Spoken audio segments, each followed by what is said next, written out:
Computer. Ok, partito. Ok. Ah bene, allora, dove siete? Mi risiedo. Est-ce que vous avez des questions jusqu'à présent?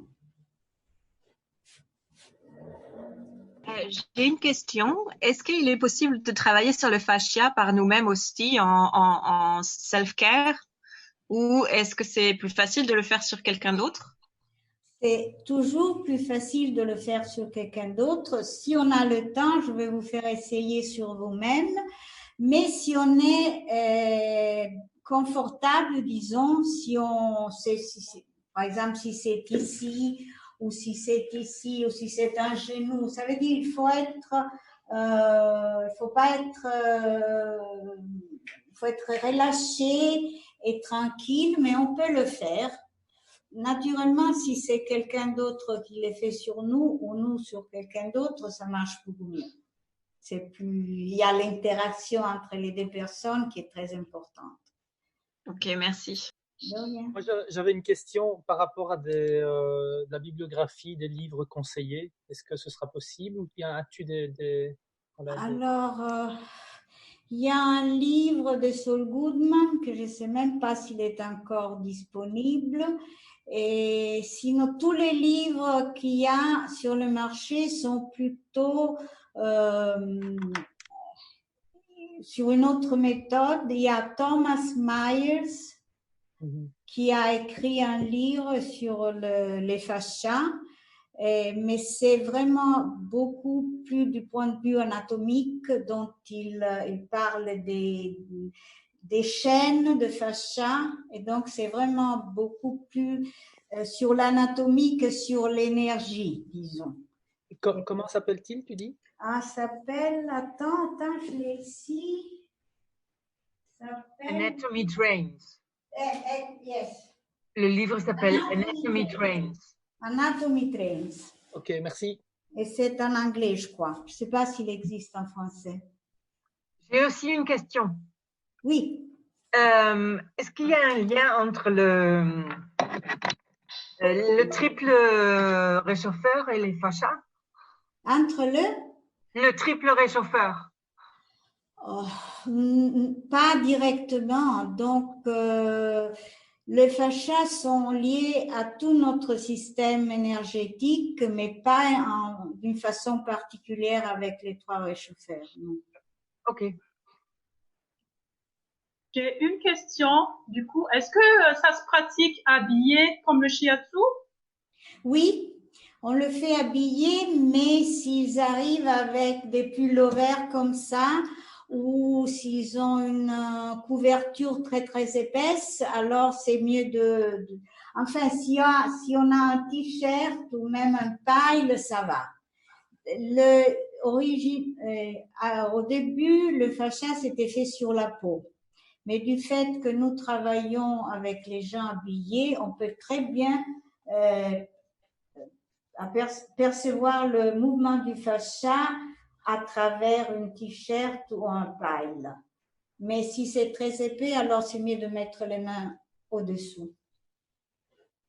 Mais ça ne vaut pas la peine de les faire déshabiller parce qu'il fait froid. Non, ça marche très bien même s'ils sont habillés. Merci beaucoup. De rien. D'autres questions? Oui, j'aurais une question si possible. Oui. Je voudrais savoir si le traitement des fascias a un lien avec sacrale, avec ce qu'on appelle en italien cranio sacrale. Je ne sais pas comment ça se dit en français. Alors, il y a une technique de relâchement de la dura mater qui est très, très semblable à la crânio-sacrale, mais le but est différent. Ah, ok. Donc, et c'est la seule technique qui rassemble une technique du crânio-sacral. Ok, merci beaucoup. De rien.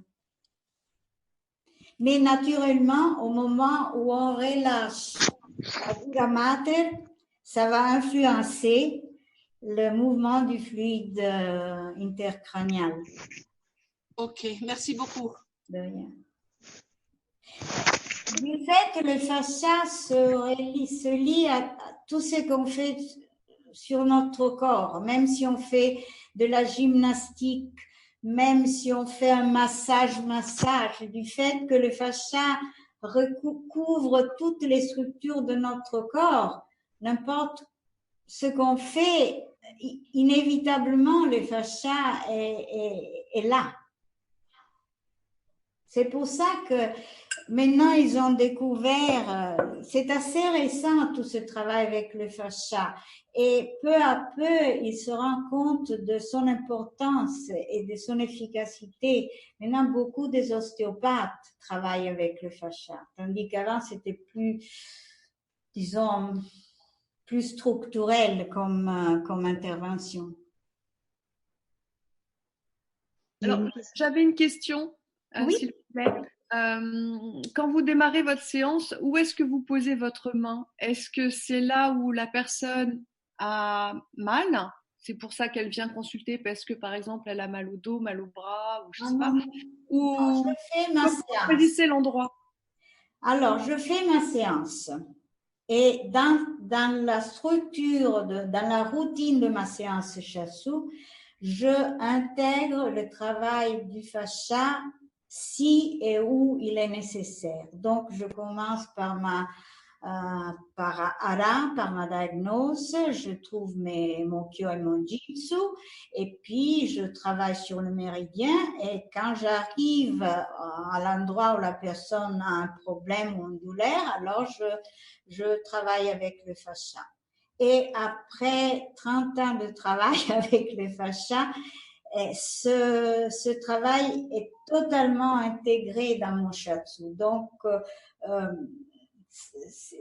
enfin, quand on se verra, j'espère, je peux vous montrer. Et aussi, on aura une autre rencontre au mois de juin, je crois.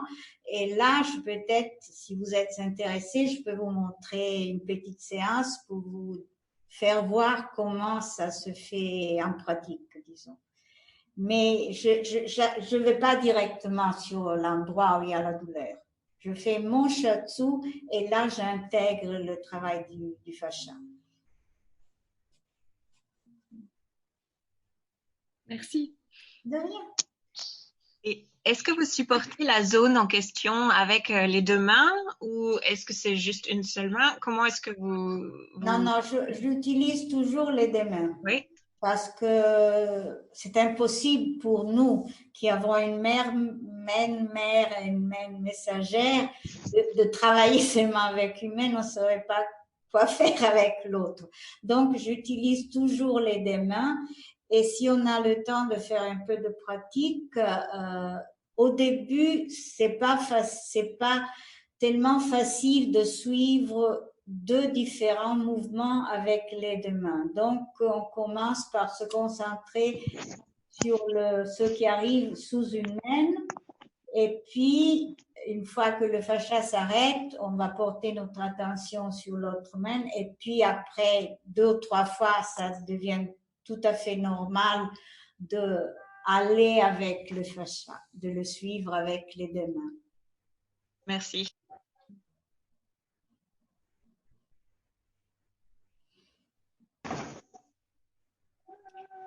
Encore quelques questions? Non. Avez-vous besoin d'une petite pause ou on continue?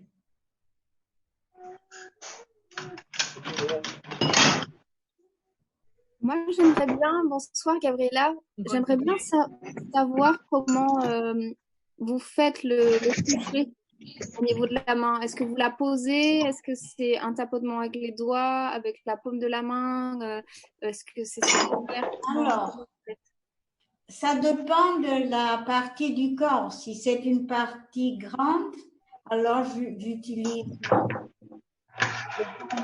les mains. Si, par exemple, si je dois, je dois travailler ici, alors, vous voyez, je j'utilise ou si je dois travailler ici. Je suis sur le diaphragme, je vais utiliser mes paumes, mais si je suis sur le cou, par exemple, qu'il y a un petit endroit, une vertèbre qui est déplacée, alors j'utiliserai mes pouces. Sur les épaules, ici, il y a sur la fameuse, comment vous dites là, come si dice vescicola biliare? Voilà. C'est simple. Donc, il y a ce 20 ici qui est toujours, ce 21 qui est toujours un peu comme ça. Et donc, on peut utiliser un pouce. Ça dépend de la partie du corps et aussi de la restriction. Donc, si c'est une petite partie ou c'est un point qui est restreint, on utilise le pouce. Si c'est une partie assez grande, on utilise les mains. Et quelquefois même les points, par exemple ici, à côté des vertèbres, ou ici, dans l'articulation sacro-iliaque. Donc, on a 3 possibilités. D'accord, merci. Est-ce que vous aurez la gentillesse et être adorable de couper vos micros? C'est insupportable. La personne qui s'appelle Leclerc, la personne qui s'appelle Els, Drilly, Link, Hélène, merci pour tout le monde parce que Gabrielle nous explique, on entend la moitié des choses. Merci. Merci. J'ai laissé un message aussi sur le chat parce que c'est difficile de suivre. Je suis d'accord. Merci. C'est dommage.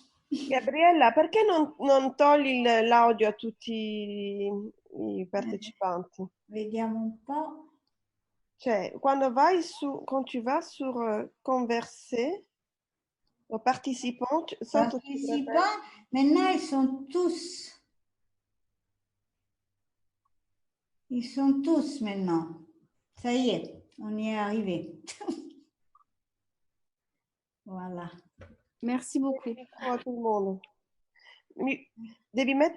Tu dois encore rajouter des slides ou sinon oui. Je reprends. Ok. Oui. Alors, maintenant, oui, je reviens sur mes slides. Voilà, elles sont là. Voilà. Alors, non, conclusion, c'est trop près pour les conclusions. Alors, je voulais vous parler de la composition du fascia et puis vous faire voir ce vidéo. Ces 2 vidéos, alors, comme je vous ai dit, non, je ne vous ai pas dit, il y a une vidéo en français par un professeur Gimberto,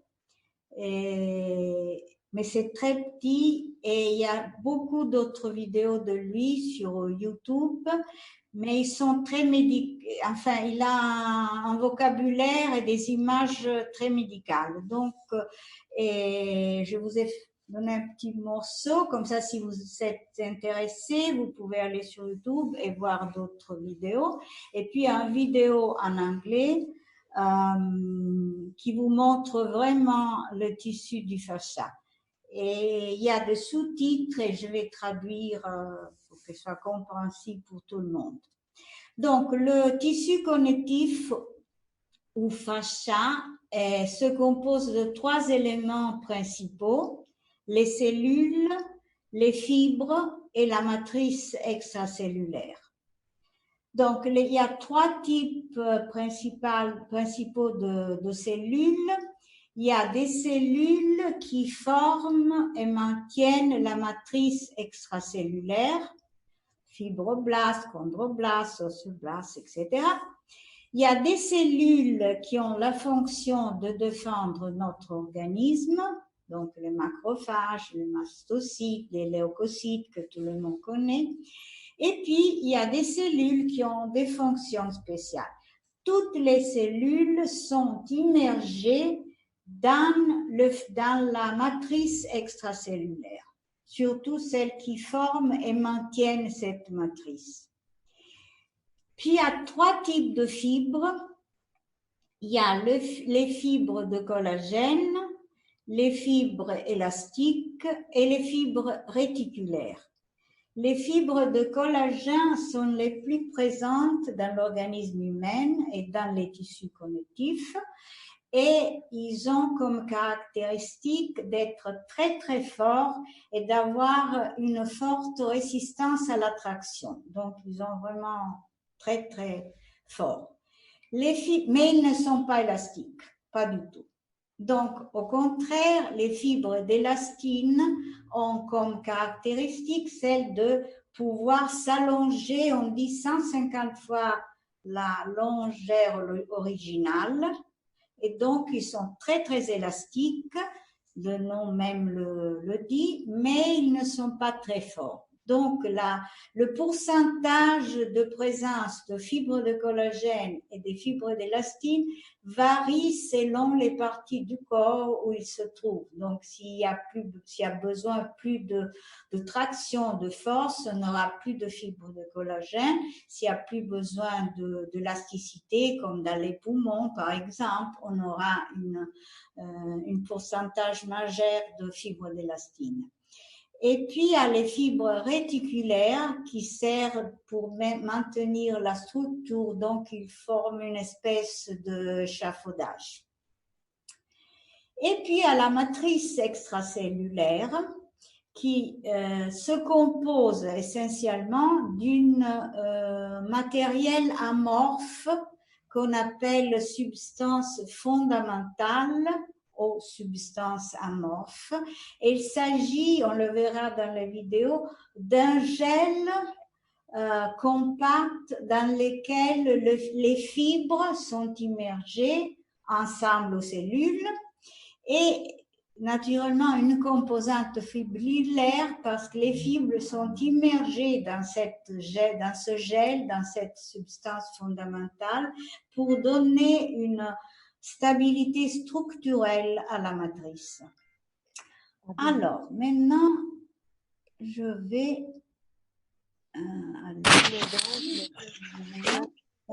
voilà, ça c'est le premier que je vais vous montrer. Je suis en train de suivre ça.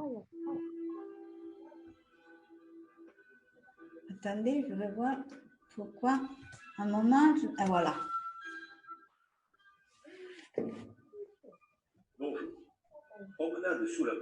Excusez-moi, on ne voit pas la vidéo, on voit juste le PowerPoint. Vous ne voyez pas? Non, juste le PowerPoint. Attendez. Alors, je reviens sur moi-même.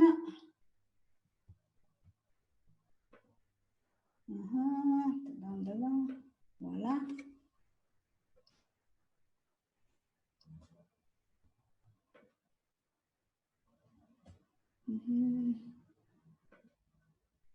Voilà. Alors, je recommence.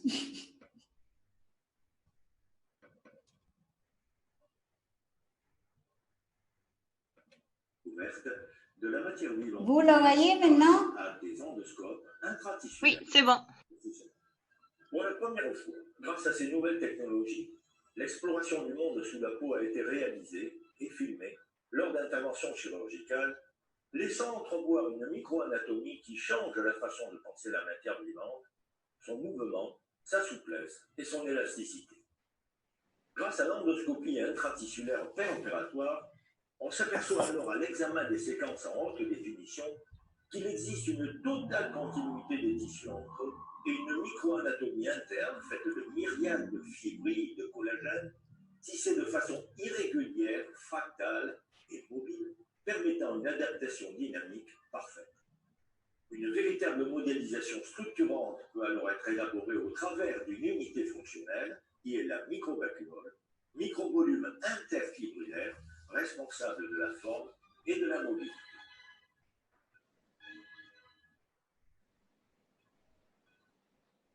Vous y trouverez un intérêt scientifique, car ce monde sous la peau est encore mal connu. Et vous serez aussi surpris par la beauté, la couleur des images, mais qui montrent notre matière vivante telle qu'elle est.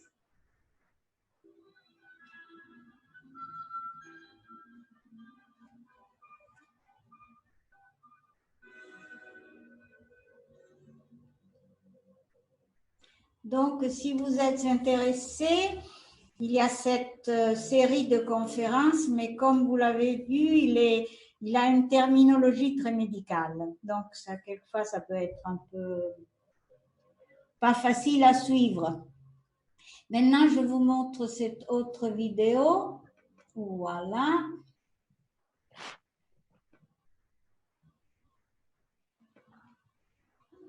Vous le voyez? J'enlève le son parce qu'il est terrible. Alors, je vais vous traduire les sous-titres. Vous voyez, c'est le gel qui compose la matrice extracellulaire et les fibres qui sont immergées dans ce gel, dans cette substance fondamentale, comme on l'appelle. Et donc, ici, il dit que la toile faciale, quand élargie,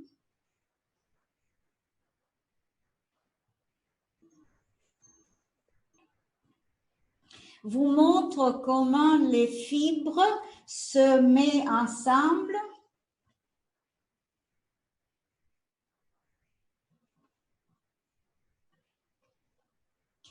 et ils forment une espèce de tronc comme le tronc d'un arbre.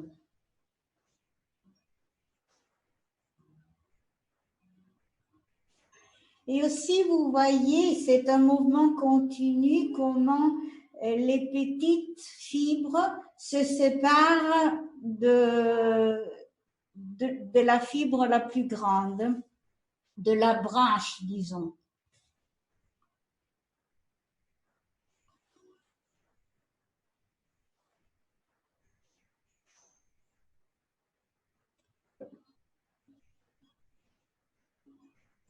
Et comment, si on relâche un plan du fascia, un autre relâchement arrive. Donc, vous voyez comme c'est tout connecté. C'est encore une seule structure. Donc, s'il y a un relâchement dans une partie du fascia, ça va se répercuter dans d'autres parties de notre corps.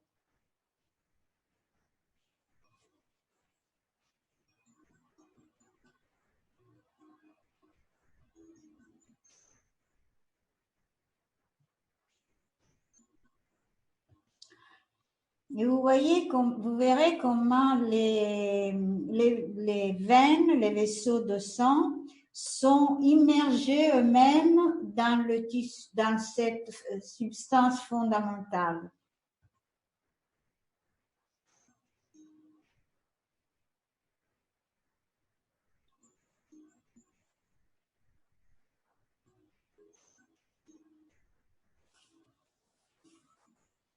Et aussi, ça c'est très intéressant parce que le rôle que le fascia joue dans la réaction de fuite ou de lutte, parce qu'il se restreint et donc il restreint les vaisseaux, les vaisseaux du sang, ça qui permet de combattre ou de s'enfuir, mais aussi s'il y a une blessure, il y aura moins de sanguinement et donc on ne le sentira pas tellement parce que c'est pressé de la part du tissu du fascia.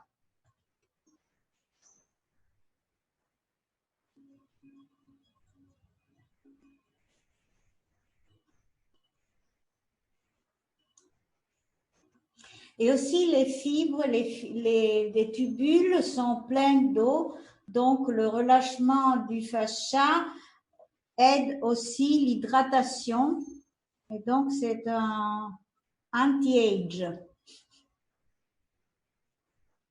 Ça c'est l'avant-bras.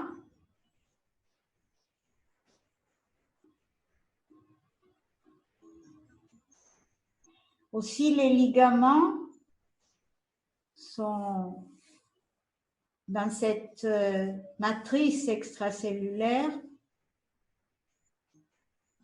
Donc, comme je disais, le fascia est partout.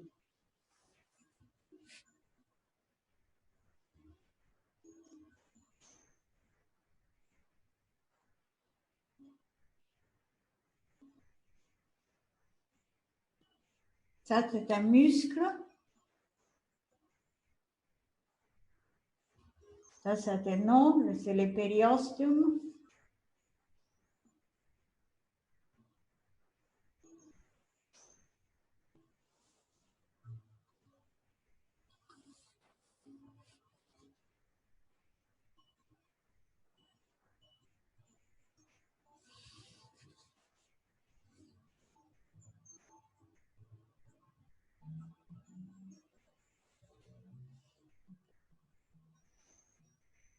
Aussi, le fascia, c'est un système de communication et c'est à travers le tissu du fascia aussi qu'il y a les informations qui vont d'une partie du corps à l'autre et aussi du corps au cerveau.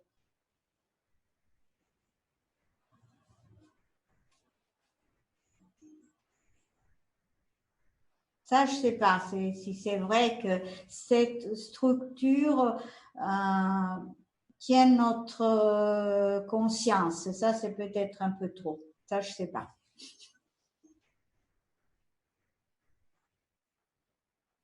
Voilà. Non, non, pas ça va. Attendez, je vais couper ça parce qu'il recommence. Voilà. Fini. Voilà. Question? C'est intéressant hein, comme tissu. Et donc, oui, moi j'ai une question.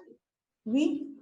Donc comme il est vu que les fascias sont partout dans l'organisme, donc ils sont aussi forcément sur les trajets de méridien. Oui. Et je voulais savoir si justement est-ce que vous travaillez à partir aussi des lignes myofaciales dont parle Meyers dans son livre. Non, je n'emploie pas ça, mais ce que j'ai fait, quelquefois quand il y a une réflexion du fascia, je ne sais pas, peut-être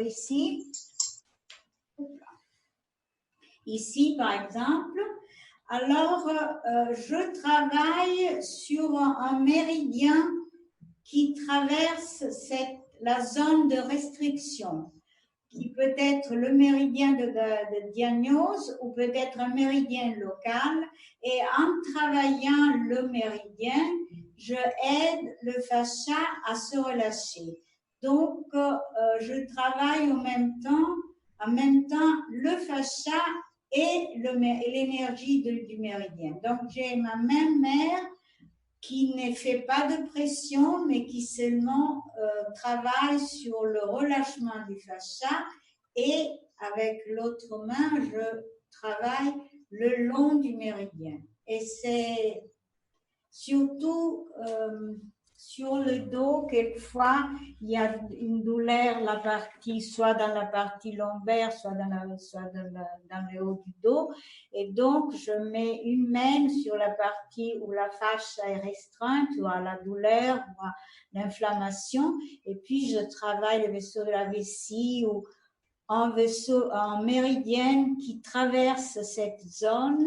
Et c'est incroyable. C'est la forme qui change. C'est la forme du dos qui change immédiatement. Et naturellement, ça aide aussi, une fois que le fascia se relâche, ça aide aussi la circulation de l'énergie dans le méridien et donc dans tout le système.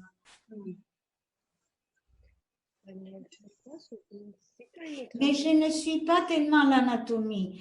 Je suis ce que mon client me montre et ce que je sens, ce que je vois. C'est plutôt ce qu'on fait avec le shiatsu, qu'on sait qu'il y a un certain muscle, mais on n'est pas tellement intéressé aux muscles, mais plutôt à la circulation de l'énergie, au méridien, aux fonctions. Je ne sais pas si vous travaillez avec les fonctions des méridiens de Mazubnaga. En fait, c'est pas tellement physiologique. Oui, j'aurais une question aussi. Quand il y a chirurgie, que deviennent les fascias? Il y a réparation? Alors, les bons chirurgiens, ils connaissent le fascia et donc ils essayent de les couper le moins possible. Mais naturellement, dans une opération, elles sont coupées. Et elles sont coupées. Mais si on travaille le plus tôt possible après la chirurgie sur la cicatrice, ça va aider beaucoup parce que ça va éviter les adhérences, vous dites comme ça aussi en français, donc ça va éviter que les tissus se collent ensemble. Donc s'il y a une chirurgie, une opération, le plus tôt on travaille sur la cicatrice, le mieux c'est. Mais naturellement, les fascias ont été coupés. Ah oui, ça ne se reconstitue pas. Non, ça ne se remet pas ensemble. Mais on peut éviter le pire, disons, si on y travaille immédiatement. Pour les personnes... Pardon, allez-y, continuez. Non, c'est bon, merci. Je voulais savoir, pour les personnes qui ont des zones qui sont désensibilisées, par exemple, suite à un accident ou autre, on peut perdre la sensitivité dans une partie du corps.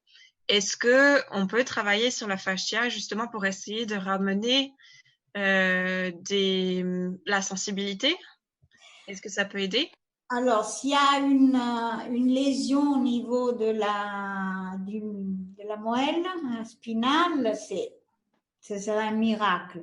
Mais s'il y a des gens qui sont paralysés, par exemple, de travailler sur les fascias, ça aide la circulation de l'énergie. J'ai travaillé sur un jeune homme qui avait cassé la 3e vertèbre cervicale, donc il était du cou en bas, il ne pouvait pas bouger, mais il me disait que quand je travaillais sur lui, il sentait que quelque chose dedans bougeait. Et donc, vous comprenez, ça peut aider. Ça peut aider. S'il n'y a pas une lésion tellement grave, parce qu'il y a aussi toute une autre théorie, que autour de tous les nerfs, il y a aussi du fascia. Et donc, qu'il y a un système neurologique constitué seulement de fascia. Et donc, ça nous peut expliquer pourquoi, par exemple, dans certaines maladies, à travers je ne me viens pas, je vous le dirai, et travailler avec le fascia, ça peut aider les nerfs à retrouver un peu de leur connexion avec le cerveau, avec les nerfs spinales. Donc, ça vaut toujours la peine d'essayer. Parce que moi, j'ai eu des résultats, comme je vous disais au début, étonnants, imprévisibles. Je ne m'y attendais pas et c'est pas vrai, mais c'est ça. Pourquoi ça c'est nouveau fermé? Et surtout du fait qu'on ne s'appuie pas. Ça enlarge énormément notre champ d'action, les choses que nous pouvons faire pour aider nos clients. Et en fait, c'est un travail très, très profond et qui arrive au niveau cellulaire. Peut-être nous aurons le temps de voir ça aussi. Ça, j'aimerais vous le montrer. Peut-être je vous le montre tout de suite. Attendez. Non, mais attendez. Est-ce qu'il y a encore des questions? Oui, moi j'aurais une question. Oui. Je me demandais tout à l'heure, vous disiez au niveau du travail, quand vous aviez une zone de fascia, vous posez la main sur la zone de restriction et avec l'autre main, vous travaillez le méridien un méridien à côté qui va aider à défaire la zone de restriction. Est-ce que moi j'imagine ça un peu difficilement de pouvoir diviser mon attention en deux zones, en deux travails séparés. Surtout que quand on pose la main sur les fascias, être sensible au mouvement qui est très subtil des fascias, pouvoir suivre le mouvement dans lequel le tissu va nous emmener et travailler à la fois autre part. Je trouve ça assez difficile à imaginer. Est-ce que vous avez peut-être des recommandations pour pouvoir rendre ça possible, mettre ce travail en place? Pratique.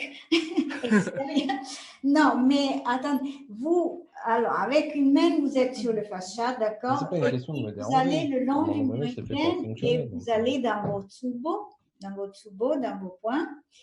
Et il y a quelquefois, vous vous appuyez, rien n'arrive ici. Donc, ça, c'est plutôt... Comment puis-je dire? C'est plutôt non mécanique, mais enfin, vous faites des pressions. Ça, c'est quelque chose que vous connaissez très bien. Vous pouvez le faire sans même penser. Et votre attention est ici, sous la fascia que vous touchez avec votre main. Et puis, il y a des tsubos dans lesquels vous entrez et le fascia fait whoop. Et donc, vous ne pouvez pas le perdre. C'est un mouvement assez clair. Et surtout, il n'arrive pas dans tous les pressions que vous faites. Il y a des endroits où vous entrez, rien n'arrive. Un autre tsubo, vous entrez, whoop, et la fascia bouge.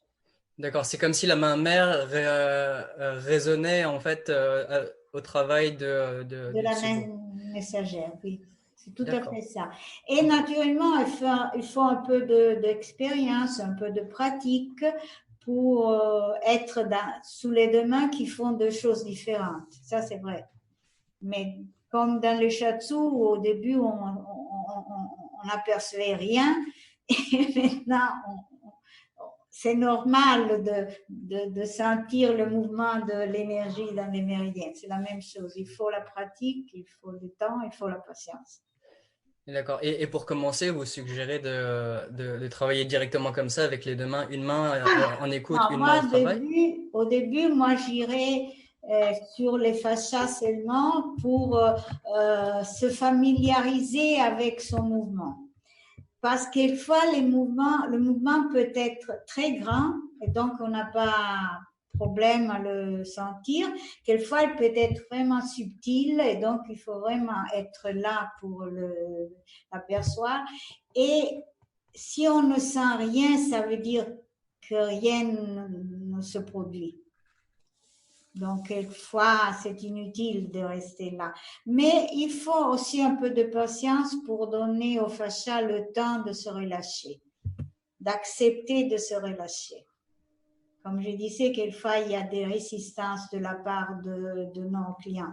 Et une chose intéressante, c'est que quand on commence à relâcher le fascia, la respiration change. Soit elle devient plus large, plus à l'aise, et ça veut dire que le fascia se relâche et tout va bien, ou quelquefois la respiration devient très très rapide, et d'habitude ça veut dire qu'il y a une résistance. Donc la personne elle est un peu anxieuse de qu'est-ce que je fais, et quelquefois il s'arrête pour quelques secondes, mais la respiration s'arrête.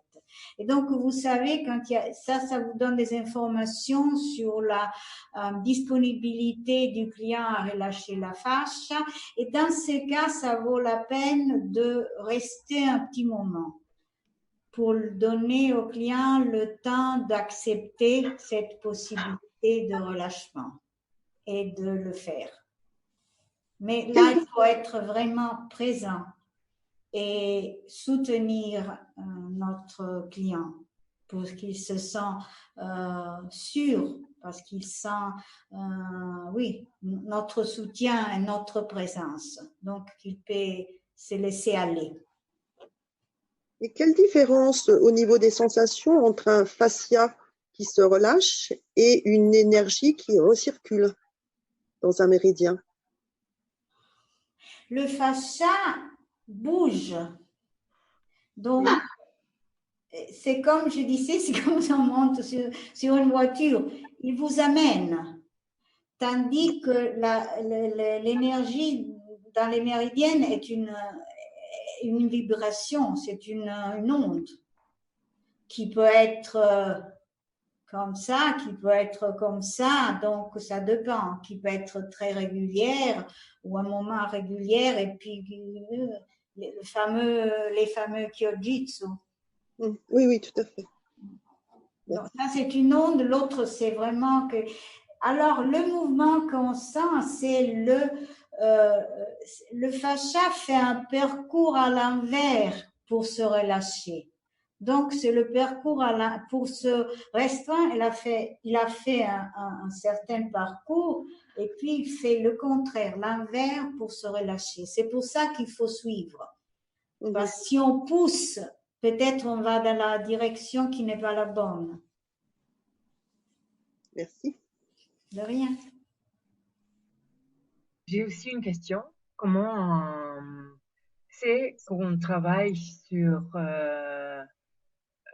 le fascia ou sur le flegme? Parce qu'il y a, dans cette partie-là, peut-être, on peut avoir du flegme, par exemple.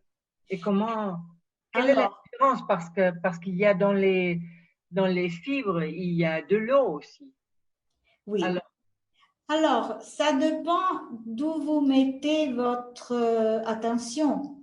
Vous voulez travailler avec le flegma ou vous voulez travailler avec le fascia?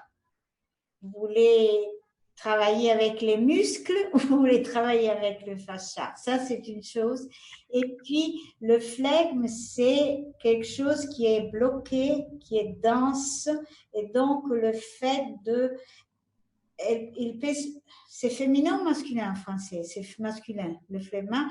Il peut se former où il y a une restriction du fascia, donc où il n'y a pas une bonne circulation de l'énergie, de l'eau, de l'énergie en fait. Donc, ça va aider. Mais on travaille sur le fascia. D'accord. C'est ça notre intention. D'accord.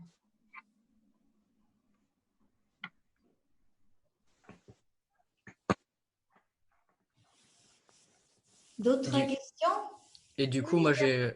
Je veux bien que vous nous montriez le travail sur les cellules que vous aviez initié tout à l'heure, enfin, que vous étiez sur le point d'initier tout à l'heure. Merci. Vous voulez savoir de la cellule? Oui, d'accord. Merci. De rien. D'autres questions avant de passer à la cellule? Moi, je me posais juste la question sur la main mère dont vous parliez tout à l'heure. Est-ce que c'est... je me fais une idée d'une zone de restriction de fascia comme une zone de jitsu. Est-ce que ou c'est pas le cas du tout? Est-ce que ça peut être kyo-jitsu ou c'est pas du tout lié? C'est une autre notion pour vous? Alors, quand le fascia est restreint, il y a d'habitude une contraction. Mais nous savons que la contraction peut être un kyo qui se protège ou un jitsu qui pousse. Donc, je dirais qu'il n'y a pas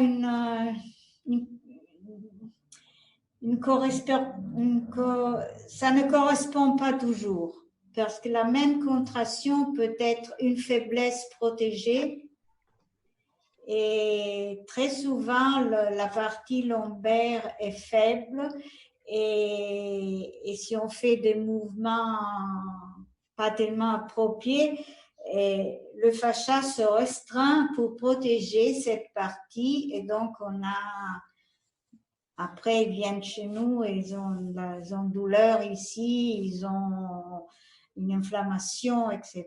Donc, c'est un jitsu, c'est un kyo, ça peut être les deux. Merci. De rien.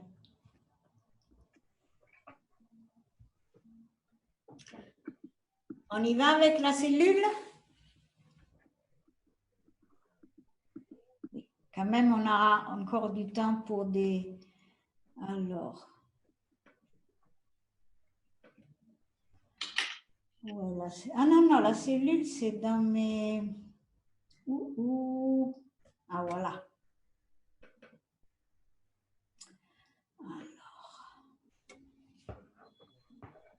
Voilà. Alors, ça c'est la cellule. Tout ce qui est autour de la cellule, c'est la matrice extracellulaire. Donc, c'est ce gène, cette substance amorphe, cette substance fondamentale dans laquelle toutes les cellules sont immergées ensemble avec les fibres.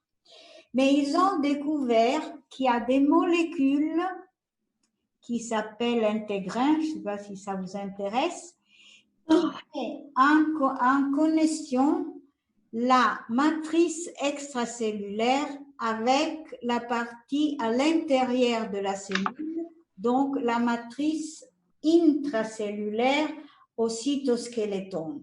Donc, il y a cette connexion, mais ils ont aussi découvert qu'il y a d'autres molécules qui mettent en relation le cytoskeleton, donc la matrice intracellulaire, ce qui est dedans la cellule, avec la matrice nucléaire, avec le nucléus de la cellule et avec son DNA.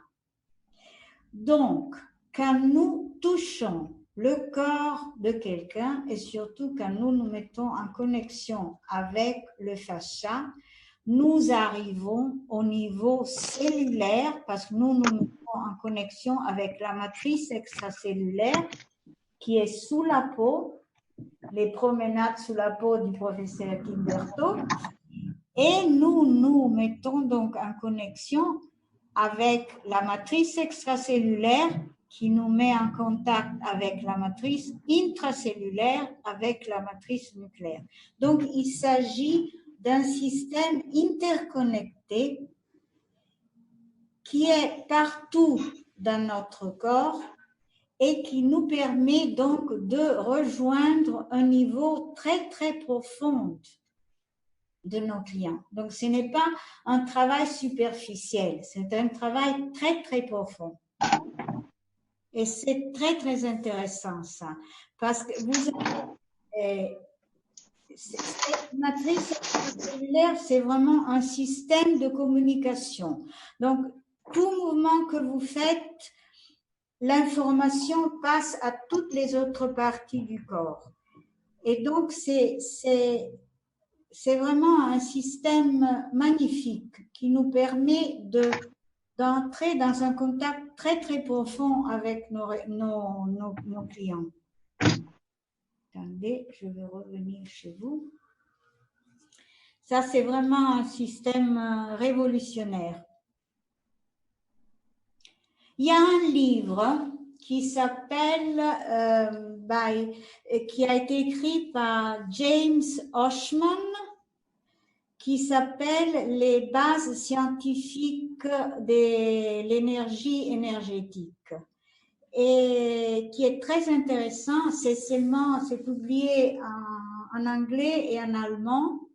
Je peux envoyer le titre et l'auteur à Barbara, elle peut vous l'envoyer par email.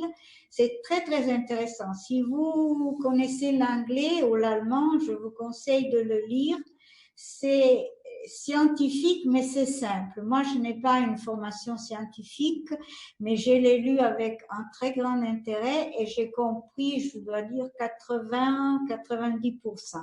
Il y a des parties qui sont un peu trop physique, mais moderne physique quantique, mais c'est très clair, c'est très bien expliqué, il y a des beaux images qui vous aident à comprendre, et il parle des fascias, il parle enfin de comment la matière vivante est faite, des champs énergétiques autour de notre corps, c'est vraiment très intéressant. Donc si vous aimez ça, c'est un beau livre à lire. Pouvez-vous redonner le titre? Alors, c'est de... Attendez, je vous le montre, comme ça vous le voyez. Voilà, c'est ça.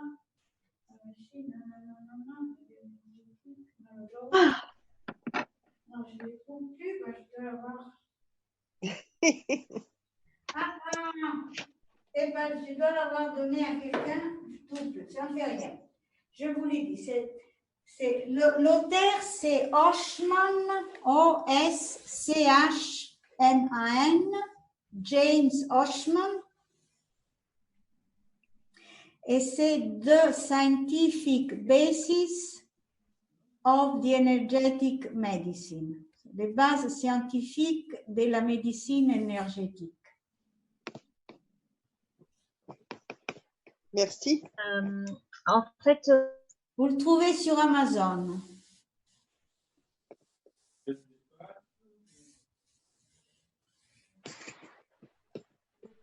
C'est son premier livre, puis il en a écrit un autre, mais c'est beaucoup trop compliqué. C'est vraiment scientifique. Tandis que celui-ci, il vous explique aussi les choses que nous connaissons à travers notre toucher, à travers notre expérience. Il vous dit scientifiquement pourquoi cette chose arrive, pourquoi on sent ça, pourquoi on voit ça. C'est très vraiment aussi pour avoir des arguments pour parler avec les docteurs, avec les gens qui sont un peu qui ne croient pas dans l'énergie ou choses pareilles, ou qui pensent qu'ils nous sommes des je sais pas quoi. Oui, en fait, je voulais dire que ce livre était édité aussi en français. Oui. Et sinon, Gabriella, j'ai écouté, j'ai regardé votre conférence sur votre série de conférences sur Pauline Sasaki, et donc vous avez pas mal parlé du fait